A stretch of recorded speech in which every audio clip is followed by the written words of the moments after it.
Friends, ఎలా ఉన్నారు? నేను మీ టీవీ నాయుడు. శ్రీరాముడు అనగానే మనకి ఈ తెలుగు రాష్ట్రాల్లో గుర్తొచ్చే ఫస్ట్ మహాపుణ్యక్షేత్రం ఏదైనా ఉందంటే అది ఒక భద్రాచలం మాత్రమే. నేనైతే సంవత్సరంలో ఒక్కసారైనా కంపల్సరీగా ఈ మహాపుణ్యక్షేత్రం అయిన భద్రాచలానికి వస్తాను ఫ్రెండ్స్.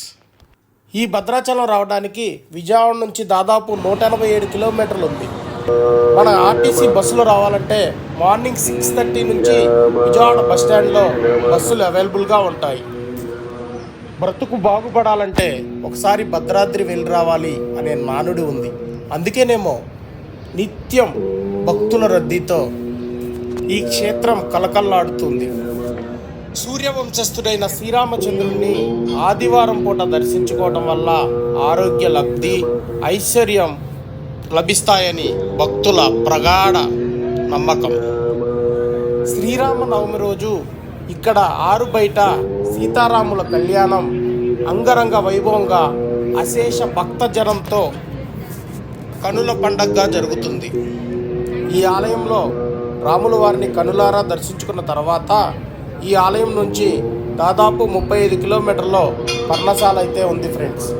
అక్కడికి వెళ్ళడానికి టెంపుల్ నుంచి ఆటోలు అయితే ఉంటాయి ఫ్రెండ్స్. పర్ణశాల చాలా అద్భుతంగా ఉంటుంది.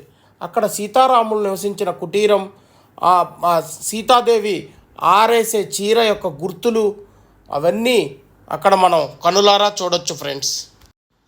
మనందరికీ ఆ భద్రాద్రి సీతారాముడి ఆశీస్సులు ఎల్లప్పుడూ ఉండాలని కోరుకుంటూ మీ డివి నాయుడు. ఈ వీడియో నీకు నచ్చినట్లయితే ప్లీజ్ సబ్స్క్రైబ్, లైక్స్ ఫ్రెండ్స్.